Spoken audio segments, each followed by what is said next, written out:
कसं आहे, प्रत्येक टप्प्यावर हे बदलत गेलेलं आहे. आता उदाहरणार्थ पूर्वी जेव्हा सिनेमे जेव्हा यायचे, सचिनजींचे सिनेमे यायचे किंवा कळत नकळत नावाचा सिनेमा आला होता. प्रभात, मी पुण्याचा, त्यामुळे पुण्याला प्रभात टॉकीजला जाऊन आपण सिनेमा जाऊन पाहणं हे कर्तव्य होतं. आठवड्याचं बाबा हा रविवार आज कुठल्या सिनेमाला जाऊया, या सिनेमाला जाऊया, आपोआप ती नजर तिकडे जायची. ती गरज होती, कारण त्यावेळेला फक्त एक दूरदर्शन होतं, एक विविध भारती होतं, हेच मनोरंजनाचं माध्यम होतं. पुस्तकं होती, साहित्य उपलब्ध होतं, बरं का. पण चित्रपट जाऊन पाहणं हा स्वभाव धर्म होता घरातला, आमच्या तरी.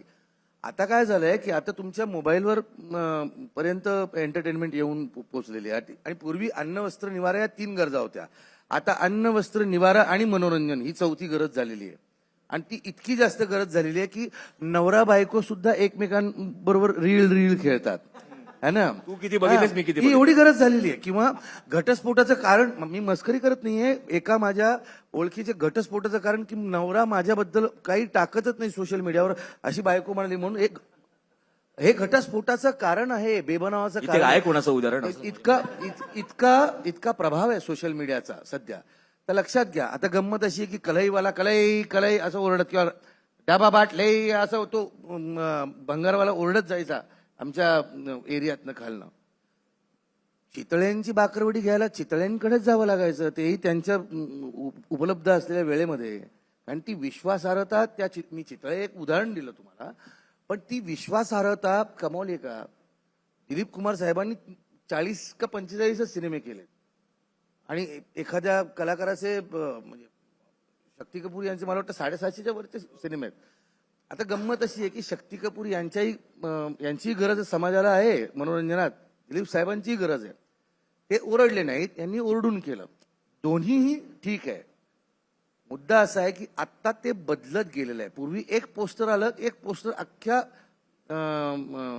शहराला पुरायचं. आज एक पोस्टर नाही, एक पोस्ट नाही, दिवसाला 10 पोस्ट आम्ही करतोय याच्यावरनं. आणि ती गंमत अशी की ते आदळावं लागतंय, दान दान दान. 10 वेळा दार ठोठू, 100 वेळा एकदा तरी दार उघडेल. आता गंमत अशी झाली की आता प्रेक्षकच लक्ष देऊन आहेत की पुढचा सिनेमा कुठला येतोय. त्यामुळे ते दोन्ही बाजूनी आहे. कधी कधी असं होतं की काही वेळेला आता हा निर्माता भक्कम आहे, निर्माती भक्कम आहे, ते देत आहेत. मी आलोय माझ्या घरून, पण सँडविच त्यांच्या घरून आलोय, मग मी ज्या गाडीत बसून आलोय. निर्माते चांगले आहेत, कळलं का तुम्हाला, तर ते पोचवू शकतात सिनेमा. कधी कधी असं होतं की नसतो निर्मात्याकडे तेवढा पैसा, मग ते नाही पोचवू शकत. पण मग ते सिनेमे नाहीत का, ते सिनेमे येतात की नंतर 2 वर्षांनी येतील, 3 वर्षांनी, 5 वर्षांनी येतील. पण मग निर्माता भक्कम असेल तर काय होऊ शकतं, त्या संहितेपासून ते प्रदर्शनापर्यंत, प्रदर्शनानंतरही. आज प्रवीण हे करतोय, मी स्वतः या मताचा होतो की मला नाही जायचं थिएटर्स व्हिजिटला, मला नाही आवडत. कारण मी ती भूमिका केली, लोकांनी भूमिका घेऊन परत नमस्कार कसं वाटतं, मला आवडत नव्हतं अजिबात. पण मी प्रवीणला पाहिलं, प्रवीण 40 गावापासून कुठे कुठे जातोय, सगळ्या गावात पाचोऱ्याला जातोय. अरे हा बाबा कुठे कोपरगावला गेला. मी म्हटलं क्या बात आहे यार. आणि जर त्याच्या या ऊर्जेमुळे जर हे सगळं ढवळून निघणार असेल. पण ऍट द सेम टाइम तिघी नावाचा चित्रपट झाला, त्याचं प्रमोशन भारतीताई आचरेकर इतक्या वर्षानंतर अशी भूमिका मिळाली. आणि धुरंधरचा सगळा राडा चालला होता, थिएटर्स मधून सगळे सिनेमे बाद. तो सिनेमा शांततेत चालला, जेवढा काही त्याचा ऑडियन्स होता तो सिनेमा. आता मग तुम्ही 100 कोटीलाच यश मानणार आणि याला यश मानणार नाही का. प्रत्येक प्रकारचा चित्रपट गरजेचा आहे, प्रत्येक प्रकारची संहिता गरजेची आहे. कारण ज्याप्रमाणे समाजाला भारतरत्न पंडित भीमसेन जोशी यांच्या गायनाची गरज आहे, त्याचप्रमाणे आदरणीय आनंदजी शिंदे यांचं गाणं सुद्धा तेवढंच गरजेचं आहे. एक गाणं वेगळ्या पद्धतीनं, वेगळ्या ठिकाणी, वेगळ्या गोष्टीसाठी तुम्हाला आवडतं. एक गाणं, एक भजन, वेगळ्या अभंग, वेगळ्या ठिकाणी, वेगळ्या पद्धतीने तुम्हाला एंटरटेन करतं.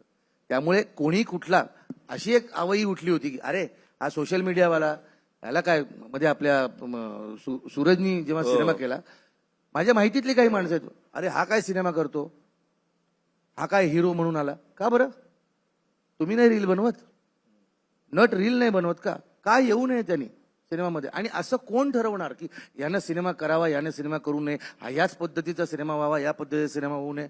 नाही, सगळ्यांनी सगळं करावं, सगळ्यांनी सगळं पाहावं, सगळ्यांना यश मिळावं. कारण जेवढं जास्तीत जास्त येईल, वेगवेगळ्या प्रकारच्या गोष्टी येतील, तेव्हाच तर एक इंडस्ट्री तयार होईल ना, नाही का? मोठी मोठी जी नावं होती इंडस्ट्रीमध्ये, आज ती माणसं सुद्धा चमकून बघतात की अरे काल परवापर्यंत एकांकिका आणि हे करणारा मुलगा सिनेमा करतोय आणि तो सुपरहिट ठरतोय. काय कारण आहे? तुम्ही करताय का अभ्यास जेनझीचा? का हेच म्हणणार तुम्ही हे यांना काय कळतं, आम्ही ते नाही. त्यांना काय आवडतं तेही बघितलं पाहिजे. त्यांच्याकडून सुद्धा शिकण्याची तयारी पाहिजे. काय माझी मुलगी 16 वर्षाची, ती मला सांगते, मी अत्यंत गंभीरपणाने घेतो तिचं बोलणं. काय म्हणते बाबा, तुझं काय म्हणणं आहे या सिनेमाबद्दल, माझ्या भूमिकेबद्दल, माझ्या वागणुकीबद्दल?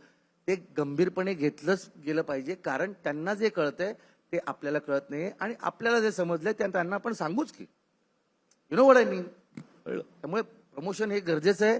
ज्यांना नसेल करायचं, ज्यांना वैयक्तिक भाग आहे, पण निर्मात्याचा पैसा आहे. मला असं वाटतं, श्रेयस माझा मित्र आहे, दीप्ती मैत्रीण आहे, त्यांचा पैसा लागलेला आहे ना, माझी जबाबदारी आहे की येन केन प्रकारे मी लोकांना घरात घुसून ओढून आणीन. मी ओढून आणीन बाबा, सिनेमा बघायला या.